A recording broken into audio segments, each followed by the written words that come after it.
क्या आप वाकई निश्चित हैं कि आप अपनी स्ट्रॉबेरी को सर्दियों के लिए ठीक से तैयार कर रहे हैं? क्या आपको लगता है कि बस क्यारियों पर थोड़ी सूखी पत्तियां फेंक देना काफी है? लेकिन क्या होगा अगर मैं आपको बताऊं कि एक छोटी सी गलती जो 10 में से 9 माली करते हैं, आपके अगले पूरे पूरे साल की फसल को लगभग बर्बाद कर सकती है? जी हाँ, बिल्कुल सही सुना आपने।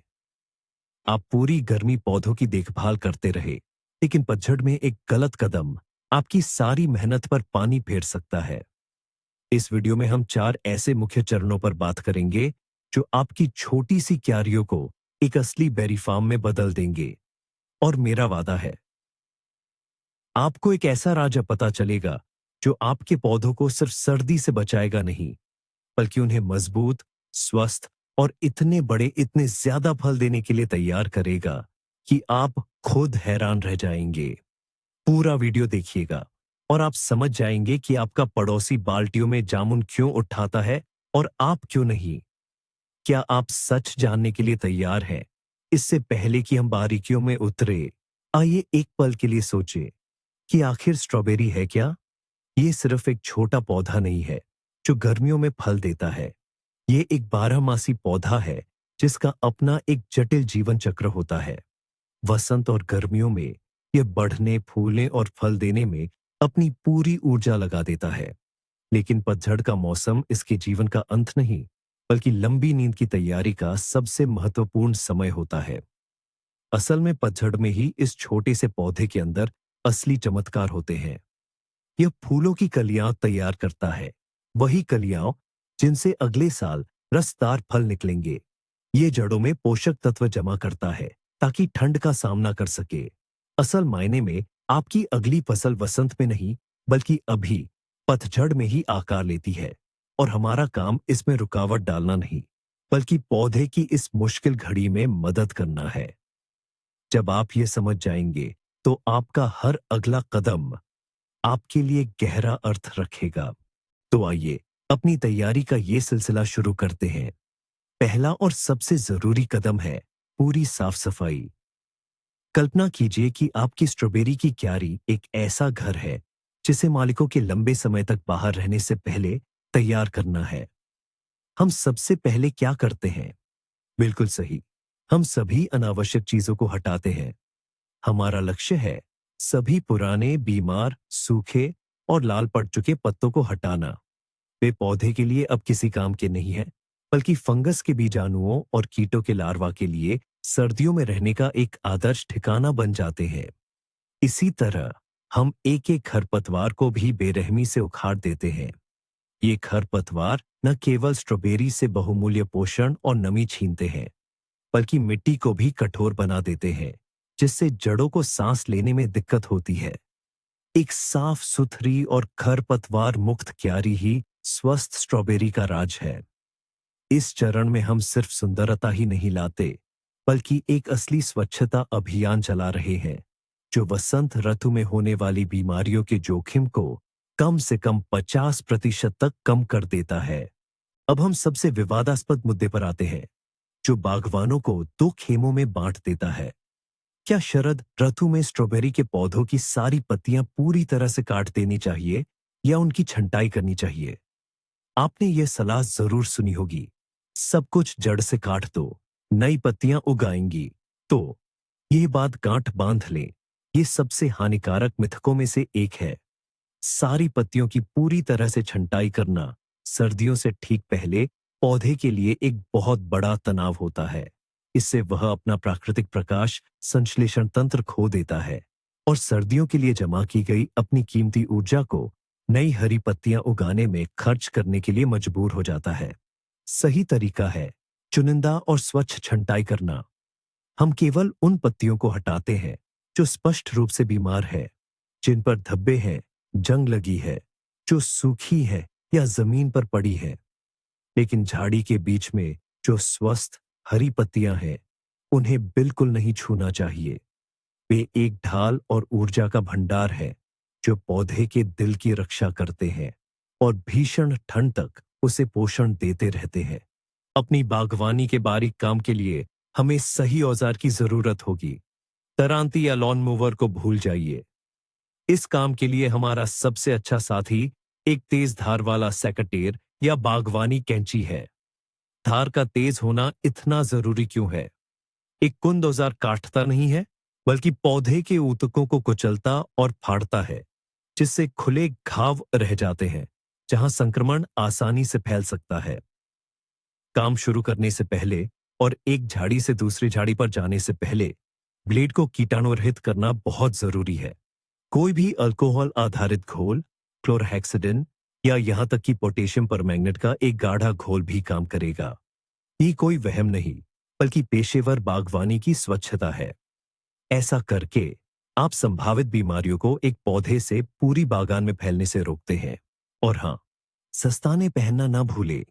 वे न केवल आपके हाथों की रक्षा करेंगे, बल्कि रोगजनकों, पैथोजन के संक्रमण को भी रोकेंगे। हमारी सफाई का अगला महत्वपूर्ण कदम है स्ट्रॉबेरी के तनों या उपशाखाओं, रनर्स को हटाना। ये लंबे तने, जिनसे स्ट्रॉबेरी खुद को फैलाना चाहती है, पतझड़ तक मात्र पौधे की बहुत सारी ऊर्जा पहले ही सोख चुके होते हैं। अगर आप अपनी बागवानी को और बढ़ाना या इन नए पौधों को नहीं लगाना चाहते, तो इन सभी तनों को पूरी तरह से हटा दें। ये अब हमारे किसी काम के नहीं। इन्हें मात्र पौधे के आधार से जितना हो सके उतना करीब से काटें। लंबे डंठल ना छोड़े, क्योंकि इनसे सड़न फैल सकती है। अगर आप नया रोपण सामग्री तैयार करना चाहते हैं, तो पतझड़ तक आपको इन तनों से सिर्फ सबसे मजबूत और पहली रोजेट को ही अलग करना चाहिए था, और बाकी सभी को तुरंत हटा देना चाहिए था। और अब अगर ये रोजेट अच्छे से जड़ पकड़ चुके हैं, तो आप उन्हें बेझिझक मात्र पौधे से अलग कर सकते हैं, ताकि मात्र पौधा अपने संसाधन उन पर खर्च न करे। आइए छंटाई की उन सामान्य गलतियों पर बात करें जो हमारी सारी मेहनत पर पानी फेर सकती है। पहली गलती, जैसा कि हमने पहले भी देखा है, पूरी तरह से सब कुछ काट देना है। दूसरी गलती है बहुत ज्यादा नीचे से छंटाई करना। कुछ लोग बेहतर करने की कोशिश में पत्तियों को बिल्कुल तने के पास से काट देते हैं, जिससे पौधे का दिल या वृद्धि बिंदु, ग्रोथ पॉइंट, क्षतिग्रस्त हो जाता है। ऐसा बिल्कुल नहीं करना चाहिए। अगर आप इस दिल को नुकसान पहुंचाते हैं, तो पौधा शायद ही बच पाएगा। डंठल को लगभग 5 से 7 सेंटीमीटर ऊंचाई पर छोड़ दे। ये डंठल समय के साथ अपने आप सूखकर गिर जाएंगे, लेकिन तब तक वे वृद्धि बिंदु की रक्षा करेंगे। तीसरी गलती है कटी हुई पत्तियों को क्यारी में ही छोड़ देना। ये तो खाद बन जाएगा। कई लोग ऐसा सोचते हैं। हाँ, लेकिन उनके साथ सभी बीमारियां और कीट भी वहीं पर पनपेंगे और अगली ऋतु तक रहेंगे। सभी कटी हुई सामग्री को सावधानी से इकट्ठा करके जला देना चाहिए या खेत से काफी दूर फेंक देना चाहिए। तो हमारी क्यारियां साफ है और पौधे खुलकर सांस ले रहे हैं। अब हम दूसरे चरण पर आते हैं, पौधों के लिए सही शरदकालीन भोज पर। और यही वसंत की खाद से इसका मुख्य अंतर है। यदि वसंत में हमें हरी पत्तियों की तेजी से विकास के लिए नाइट्रोजन की आवश्यकता होती है, तो शरद अस्तु में नाइट्रोजन हमारा सबसे बड़ा दुश्मन है। यूरिया, अमोनियम नाइट्रेट या ताजी गोबर की खाद जैसे नाइट्रोजन युक्त उर्वरक नए कोमल पत्तों को बढ़ावा देंगे। ये नाजुक पत्ते पाले से पहले पक नहीं पाएंगे और सबसे पहले मर जाएंगे, जिससे पूरा पौधा कमजोर हो जाएगा। शरदकालीन खाद के दो मुख्य उद्देश्य हैं, जड़ प्रणाली को मजबूत करना और भविष्य की फसल के लिए फूलों की कलियों को विकसित करने में मदद करना। और इस काम के लिए दो अन्य मैक्रो पोषक तत्व, फास्फोरस और पोटेशियम, जिम्मेदार है। यही हमारे शरदकालीन पोषण के मुख्य हीरो हैं। हमारी स्ट्रॉबेरी को क्या खिलाए? हमारे पास दो मुख्य तरीके हैं, जैविक और रासायनिक। सबसे अच्छा होगा कि इन दोनों को मिलाकर इस्तेमाल करें। जैविक खाद की बात करें तो अच्छी तरह सड़ी हुई खाद या गोबर की खाद सबसे बढ़िया रहती है। इसे आप पौधों के चारों ओर लगभग 2 सेंटीमीटर मोटी परत में फैला सकते हैं। ये न केवल पौधों को पोषण देगा, बल्कि मिट्टी की संरचना को भी सुधारेगा। पोटेशियम या पोटाश के लिए एक और बेहतरीन जैविक विकल्प है लकड़ी की राख। आप इसे पौधों के चारों ओर की मिट्टी पर लगभग 1 वर्ग मीटर पर 1 गिलास की दर से छिड़क सकते हैं। अगर आप रासायनिक उर्वरकों को पसंद करते हैं, तो सुपर फॉस्फेट, जो फास्फोरस का स्रोत है, और पोटेशियम सल्फेट या पोटेशियम मैग्नीशियम सल्फेट, जो पोटाश के स्रोत हैं, आपके लिए अच्छे विकल्प हैं।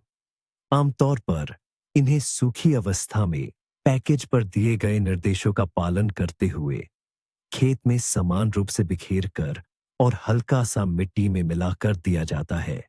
खाद डालने का सही तरीका और समय क्या है? सबसे अहम नियम यह है कि सूखी जमीन में खाद बिल्कुल न डालें। इससे जड़ों के जलने का खतरा रहता है। पहले क्यारियों को सादे पानी से अच्छी तरह भिगो दें और फिर गीली मिट्टी पर ही खाद डालें, चाहे वह सूखी दानेदार खाद हो या तरल घोल। अगर आप सूखी दानेदार खाद का इस्तेमाल कर रहे हैं, तो उसे पंक्तियों के बीच और पौधों के चारों ओर फैलाएं। इस बात का ध्यान रखें कि वह सीधे पौधे के केंद्र में न पड़े। इसके बाद खाद को मिट्टी में मिलाने के लिए हल्के हाथों से रेक या खुरपी से ऊपरी परत को थोड़ा ढीला कर दें। अगर आप घोल वाली खाद इस्तेमाल कर रहे हैं, तो उसे सिर्फ जड़ों के पास डालें और पत्तों पर पड़ने से बचाइए। शरद ऋतु में खाद डालने का सबसे अच्छा समय अगस्त के आखिर या सितंबर में होता है, खासकर पौधों की कटाई छंटाई और साफ सफाई के तुरंत बाद। पौधे को ठंड आने से पहले सभी पोषक तत्व सोखने और खुद में समाहित करने के लिए पर्याप्त समय चाहिए होता है। खाद और उर्वरक देने के अलावा पतझड़ में एक और जरूरी काम होता है, जो पानी से जुड़ा है। इसे गहराई तक की सिंचाई या नमी रिचार्ज भी कहते हैं। यह तब और भी ज्यादा जरूरी हो जाता है जब पतझड़ का मौसम सूखा हो। इसका मुख्य मकसद मिट्टी को काफी गहराई तक नमी से भर देना है, ताकि वसंत की शुरुआत में पौधों के पास अच्छे से पनपने के लिए पानी का पर्याप्त भंडार हो। सूखी मिट्टी नम मिट्टी की तुलना में बहुत ज्यादा और गहराई तक जम जाती है, जिससे जड़ों के फटने या नष्ट होने का खतरा बढ़ जाता है। इस तरह की सिंचाई देर पतझड़ में लगातार पाला पड़ने से ठीक पहले की जानी चाहिए, जब हवा का तापमान शून्य के आसपास बना रहे। आपको भरपूर मात्रा में पानी देना है, ताकि जमीन 30-40 सेंटीमीटर तक पूरी तरह से भीग जाए। यह सिर्फ हल्का फुल्का पानी छिड़कना नहीं है, बल्कि यह एक पूरी और लंबी सिंचाई है। पानी की यह गहरी और भरपूर नमी जड़ प्रणाली को सर्दियों में ज्यादा सुरक्षित और आरामदायक स्थिति प्रदान करेगी। आइए उन घातक गलतियों पर नजर डालें जो खाद डालने में हो सकती हैं। पहली और सबसे अहम गलती है नाइट्रोजन का इस्तेमाल। मैं फिर से दोहराता हूं, पतझड़ में ताजा गोबर, मुर्गी की खाद या नाइट्रेट का बिल्कुल भी इस्तेमाल न करें। यह सीधा रास्ता है आपकी फसल को ठंड से पूरी तरह बर्बाद करने का। दूसरी गलती है खाद की ओवरडोज। खाद कम रह जाए तो बेहतर है, बजाय इसके कि वह ज्यादा हो जाए। मिट्टी में नमक की अधिक मात्रा सूखे की तरह ही जड़ों को बुरी तरह प्रभावित करती है। हमेशा खाद के पैकेट पर दिए गए निर्देशों का सख्ती से पालन करें। तीसरी गलती है क्लोरीन वाले उर्वरकों का उपयोग, जैसे कि पोटेशियम क्लोराइड। स्ट्रॉबेरी क्लोरीन के प्रति बहुत संवेदनशील होती है। यह उसके विकास को रोक देता है। हमेशा क्लोरीन मुक्त उर्वरक चुनें, जैसे कि पोटेशियम सल्फेट। और याद रखिए, शरद ऋतु में खाद डालना कोई तेज दौड़, स्प्रिंट नहीं, बल्कि एक लंबी मैराथन है। हम तुरंत परिणाम के लिए नहीं, बल्कि पूरी सर्दी और अगले वसंत के लिए एक मजबूत पोषण भंडार तैयार कर रहे हैं। गार्डन की क्यारियां साफ हो गई हैं और स्ट्रॉबेरी को भी पोषण मिल गया है। क्या लगता है, अब थोड़ा आराम कर सकते हैं? जी नहीं, अभी नहीं। अब शुरू होता है तीसरा और सबसे अहम चरण, अदृश्य दुश्मनों से मुकाबला। झड़ी हुई पत्तियों में, मिट्टी की ऊपरी परत में और पत्तों के तनों के साथ साथ डंडियों पर भी हजारों कीट और बीमारियों के बीजाणु, स्पोर्स, सर्दियों के लिए छिपे बैठे हैं। स्ट्रॉबेरी माइट, घुन, ग्रे मोल्ड, पाउडरी मिल्ड्यू और तरह तरह के धब्बे, ये सभी बस वसंत का इंतजार कर रहे हैं, ताकि नई शक्ति के साथ कोमल पत्तियों और ताजी कलियों पर हमला कर सके। हमारा काम है अभी से एक निवारक उपचार करना, ताकि इन बिन बुलाए मेहमानों को पूरी तरह खत्म किया जा सके, या कम से कम इनकी आबादी को काफी हद तक कम किया जा सके। असल में पतझड़ का यह उपचार वसंत के उपचार से भी ज्यादा महत्वपूर्ण है, क्योंकि इस समय दुश्मन कमजोर होता है और सर्दियों की सुषुप्तावस्था में जाने की तैयारी कर रहा होता है, और यही उस पर वार करने का सबसे सही मौका है। रोकथाम हमेशा इलाज से बेहतर और सस्ता होता है। छिड़काव सूखे, हवा रहित दिन में करना चाहिए। यह काम क्यारी की पूरी सफाई के बाद, लेकिन पलवार मल्चिंग करने से पहले किया जाना चाहिए। हवा का तापमान 0 से ऊपर होना चाहिए। आदर्श रूप से 5-7 डिग्री सेल्सियस से कम न हो, ताकि दवाएं प्रभावी ढंग से काम कर सकें। छिड़काव बहुत सावधानी से करना चाहिए। हर पौधे को चारों तरफ से अच्छी तरह से स्प्रे करें, खासकर पत्तियों के निचले हिस्से और पौधे के केंद्रीय भाग पर विशेष ध्यान दें। लेकिन इतना ही नहीं, क्यारी की मिट्टी और पंक्तियों के बीच की जगहों को भी जरूर उपचारित करें, क्योंकि अधिकतर कीट और संक्रमण यहीं छिपे होते हैं। ये एक संपूर्ण कीटाणु शोधन है, जो हमारी फसलों को वसंत में एक स्वस्थ शुरुआत देगा। तो अब बात करते हैं कि हमें किन चीजों का इस्तेमाल करना चाहिए। फफूंद जनित बीमारियों जैसे पत्तों पर धब्बे और सड्डन से निपटने के लिए तांबा आधारित फफूंदनाशक बहुत बढ़िया विकल्प है। इनमें सबसे जाना माना और पारंपरिक तरीका है 1% बोर्डो मिश्रण, बोर्डो मिक्सचर या कॉपर सल्फेट, नीला थोथा का घोल इस्तेमाल करना। ये घोल पत्तियों और मिट्टी की सतह पर एक सुरक्षात्मक परत बनाते हैं, जिससे फफूंद के बीजाणु अंकुरित नहीं हो पाते। अगर आप ज्यादा आधुनिक और सिस्टमिक फफूंदनाशकों को पसंद करते हैं, तो हॉरस, कोरस या स्कोर जैसे उत्पादों का इस्तेमाल कर सकते हैं। ये कम तापमान पर भी प्रभावी ढंग से काम करते हैं। कीटों जैसे मकड़ी और घुन से बचाव के लिए अकटारा, अक्टारा या फूफानोन नोवा जैसे कीटनाशक माइटीसाइड इस्तेमाल किए जा सकते हैं। आप चाहें तो फफूंदनाशक और कीटनाशक को मिलाकर एक ही घोल, टैंक मिक्स, तैयार करके छिड़काव कर सकते हैं, बशर्ते उनके निर्देशों में इसकी अनुमति हो। ऐसा करने से आपका समय बचेगा। मिट्टी का उपचार भी उतना ही महत्वपूर्ण है, और यह एक ऐसा अहम कदम है जिसे कई लोग अक्सर नजरअंदाज कर देते हैं। पौधों पर छिड़काव करने के बाद उन्हीं फफूंदनाशक घोलों से क्यारियों की मिट्टी को भी अच्छी तरह से सींचें। इससे जमीन में मौजूद फफूंद की सुप्त अवस्थाएं नष्ट हो जाएंगी। मिट्टी को और स्वस्थ बनाने के लिए आप जैविक उत्पादों का भी उपयोग कर सकते हैं, जैसे कि ट्राइकोडर्मा या बैसिलस सबटिलिस पर आधारित फिटोस्पोरिन या ट्रिकोसिन। इन्हें घोल के रूप में मिट्टी में मिलाया जाता है। ये लाभकारी सूक्ष्मजीव हानिकारक सूक्ष्मजीवों के विकास को सक्रिय रूप से रोकते हैं। जैविक खेती पसंद करने वालों के लिए जैव उत्पाद एक बेहतरीन विकल्प है, लेकिन इन्हें तभी मिट्टी में डालें जब मिट्टी अभी भी पर्याप्त गर्म हो, ताकि ये अच्छी तरह से जम सके और अपना काम शुरू कर सके। आइए अब एक और आम और बेहद खतरनाक मिथक पर से पर्दा उठाते हैं। कड़ा पाला सभी कीटों और बीमारियों को खत्म कर देगा। दुर्भाग्य से ऐसा नहीं है। हमारे कीट और रोगाणु हजारों सालों से हमारी जलवायु में जीवित रहने के लिए खुद को ढालते आए हैं। वे मिट्टी में गहराई तक, मिट्टी के ढेलों के नीचे और पौधों के अवशेषों में छिप जाते हैं, ऐसी जगहों पर जहां कड़ा पाला उन तक पहुंच ही नहीं पाता। यही नहीं, बर्फ की चादर उनके लिए एक शानदार गर्म कंबल का काम करती है। इसलिए जनरल पाला पर उम्मीद लगाए रखना तो बस भाग्य के भरोसे रहने जैसा है। केवल समय पर और पूरी तरह से की गई शरद ऋतु की देखभाल ही ये सुनिश्चित कर सकती है कि वसंत में आपके पौधे एक साफ और स्वस्थ वातावरण में पनपे, न कि भूखे दुश्मनों की सेना के साथ युद्ध के मैदान में।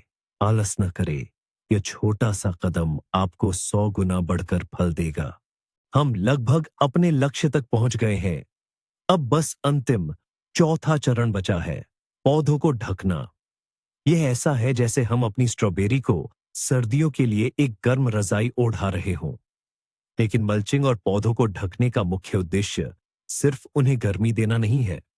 बल्कि तापमान के अचानक होने वाले उतार चढ़ाव और तेजी से सुखाने वाली ठंडी हवा से बचाना है। जरा कल्पना कीजिए, दिन में सर्दियों की धूप में क्यारी की मिट्टी पिघलती है और रात में कड़ाके की ठंड पड़ती है।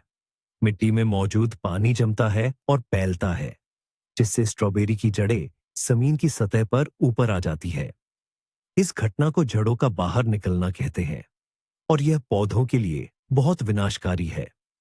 सही तरीके से ढकना इन तापमान के बदलावों को कम करता है और जड़ों को सुरक्षित रखता है।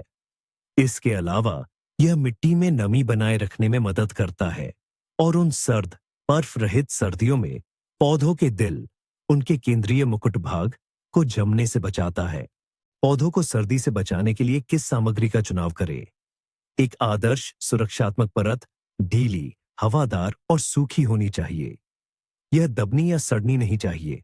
इसके लिए बेहतरीन विकल्प है पुआल, घास नहीं, जिसमें खरपतवार के बीज होते हैं, चीड़ या देवदार की डालियां और शंकुधारी पेड़ों की सूखी पत्तियां, पाइन सुइयां। चीड़ या देवदार की डालियां बर्फ को अच्छी तरह रोके रखती है और कृंतकों जैसे चूहों को दूर भगाती है। अब सूखी पीट, मॉस, अच्छी तरह सड़ी हुई कंपोस्ट या यहां तक कि जंगली पेड़ों जैसे ओक और मेपल के सूखे पत्तों का भी उपयोग कर सकते हैं। लेकिन फलदार पेड़ों के पत्तों का इस्तेमाल न करें, क्योंकि वे बीमारियां फैला सकते हैं। मल्च की परत पर्याप्त मोटी होनी चाहिए, लगभग 10-15 सेंटीमीटर, ताकि वह अपना काम ठीक से कर सके। इसे इस तरह बिछाना चाहिए कि यह झाड़ियों के चारों ओर की मिट्टी को तो ढके, लेकिन पौधे के रोसेट के केंद्र को पूरी तरह से न ढके, अन्यथा वह सड़ सकता है। अरे हाँ, अब बात करते हैं उन चीजों की जिनका इस्तेमाल बिल्कुल नहीं करना चाहिए पौधों को ढकने के लिए। इस सूची में सबसे पहले है ताजी लकड़ी का बुरादा। यह एक घनी परत बना लेता है जिसके नीचे पौधे सड़ जाते हैं, और जब ये सड़ते हैं तो मिट्टी से सारा जरूरी नाइट्रोजन खींच लेते हैं। पॉलिथीन की पन्नी भी एक बुरा विकल्प है। इसके नीचे पानी जमा हो जाता है, हवा अंदर बाहर नहीं हो पाती और पहली ही गर्माहट में आपकी झाड़ियां बस सड़ जाएंगी। ताजे गोबर की खाद का इस्तेमाल भी नहीं करना चाहिए। यह न सिर्फ पौधों की जड़ों को जला देगा, बल्कि फंगल बीमारियों का भी कारण बनेगा। और जैसा कि मैंने पहले भी बताया था, अपने ही बगीचे के फलों के पेड़ों के पत्तों का इस्तेमाल करते समय सावधान रहे।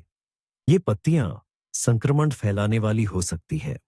सही सामग्री का चुनाव करना ही पौधों को सुरक्षित रखने के काम में आधी सफलता है। स्ट्रॉबेरी को ढकने का सबसे महत्वपूर्ण और पेचीदा सवाल उसके सही समय का चुनाव है। यहां जल्दी करने से बेहतर है थोड़ा इंतजार करना का सिद्धांत काम करता है। अगर आप स्ट्रॉबेरी को बहुत जल्दी ढक देते हैं, जब अभी भी गर्म दिन हो, तो मल्च की मोटी परत के नीचे वह सड़ सकती है या दम घुट सकता है। इसे गलना या सड़न कहते हैं और ये ठंड से जम जाने जितना ही खतरनाक है। इंतजार करें जब तक रात में लगातार हल्की ठंड न पड़ने लगे और मिट्टी की ऊपरी परत थोड़ी जम न जाए। आमतौर पर यह अक्टूबर के अंत या नवंबर में होता है, जो आपके क्षेत्र पर निर्भर करता है। हल्की ठंड स्ट्रॉबेरी के लिए फायदेमंद ही होती है। यह उसे कठोर और मजबूत बनाती है। और इसके बाद ही किसी सूखे दिन आप ढकने का काम शुरू कर सकते हैं। जल्दी न करें, मौसम के पूर्वानुमान पर लगातार नजर रखें। अंतिम और सबसे जरूरी टिप, खासकर उन क्षेत्रों के लिए जहां सर्दियां कठोर होती है या बर्फबारी कम होती है, यह है अतिरिक्त हवादार आवरण तैयार करना। अपनी क्यारियों को मल्च करने के बाद उनके ऊपर छोटी छोटी मेहराबें लगा सकते हैं और उन्हें 40-60 ग्राम प्रति वर्ग मीटर घनत्व वाले गैर बुने हुए कपड़े जैसे कि स्पनबॉन्ड या एग्रोफाइबर से ढक दें। ये जरूरी है कि कपड़ा सीधे पौधों पर न पड़े, बल्कि उसके नीचे हवा की एक परत बनी रहे, क्योंकि हवा ही सबसे बेहतरीन ऊष्मारोधक होती है। ऐसा आवरण एक आदर्श सूक्ष्म जलवायु बनाता है और पौधों को बर्फीली हवाओं और तेज पाले से बचाता है। कपड़े के किनारों को जमीन पर पत्थरों या तख्तों से अच्छी तरह दबा दें, ताकि हवा उसे उड़ाकर न ले जाए। इस दोहरे डबल लेयर आवरण के साथ आपकी स्ट्रॉबेरी को किसी 5 सितारा होटल जैसा आराम मिलेगा और वसंत ऋतु में वह अपनी तेज बरहत और खूबसूरत फूलों से आपको खुश कर देगी। तो आइए आज की चर्चा का निचोड़ निकालते हैं। हमारी स्ट्रॉबेरी से बम्पर फसल पाने की यात्रा में 4 आसान लेकिन बेहद जरूरी कदम थे। पहला, हमने अपने पौधों की पूरी सफाई की, बीमार और बेकार चीजों को हटा दिया। दूसरा, हमने उन्हें फास्फोरस और पोटेशियम से भरा एक सही पतझड़ का भोजन दिया और हानिकारक नाइट्रोजन से पूरी तरह दूरी बनाई। तीसरा, हमने कीटों और बीमारियों के खिलाफ पूरी तरह से जंग छेड़ी और बचाव के लिए जरूरी छिड़काव किया। और चौथा, हमने अपनी स्ट्रॉबेरी को सही समय पर एक गर्म और हवादार कवच पहनाया। देखभाल का सबसे अहम टर्निंग पॉइंट, जिसे कई लोग नजरअंदाज कर देते हैं, वो ये है कि पतझड़ की देखभाल वसंत की देखभाल से बिल्कुल अलग होती है। पतझड़ में हम पौधों को बढ़ने के लिए प्रेरित नहीं करते, बल्कि उन्हें स्वस्थ और भरपूर नींद लेने में मदद करते हैं। सोच में यही बदलाव एक शौकिया माली को असली पेशेवर से अलग करता है। वीडियो को आखिर तक देखने के लिए आपका बहुत बहुत धन्यवाद। मुझे पूरा यकीन है कि अब आपकी स्ट्रॉबेरी सुरक्षित हाथों में है। अगर आपको कुछ नया सीखने को मिला है, तो चैनल को जरूर सब्सक्राइब करें और वीडियो को लाइक करें। और अब आपसे एक सवाल, आपकी सबसे पसंदीदा स्ट्रॉबेरी की किस्म कौन सी है? और क्या आपके पास इसे सर्दियों के लिए तैयार करने का कोई खास राज है? अपने अनुभव कमेंट्स में जरूर बताएं। आइए एक दूसरे से सीखें।